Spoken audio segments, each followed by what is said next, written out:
Hi there, I'm Jules from thestonesoup.com and today I've got another fresh 6-ingredient dinner recipe for you.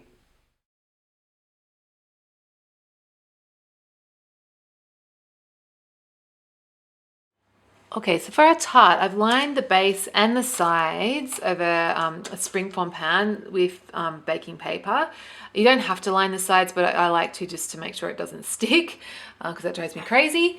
Then I've just put in some almond meal at the bottom, so about 100 grams, which is 3.5 ounces. Then I've had a bag of spinach, frozen spinach that I've just squeezed dry and scattered that over the top. Then our next step is to pop in, I've mixed so 4 eggs with a bit of salt and some cream. You just want to mix it so that you don't want to, it doesn't need to be completely whisked, but just so that the egg yolks are broken up. I like it if it's got a little bit of swirling still. Just going to pour that over the spinach mixture. Oh good, I did get some swirls.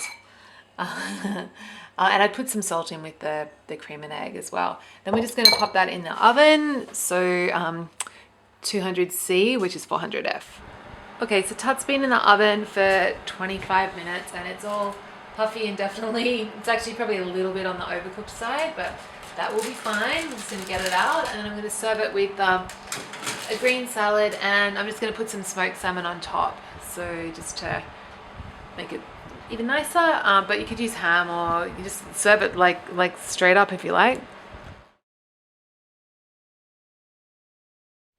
So if you enjoyed this, really encourage you to head on over to my blog. It's thestonesoup.com and you can download a free ebook filled with beautiful, fresh 6-ingredient dinner recipes just like this one.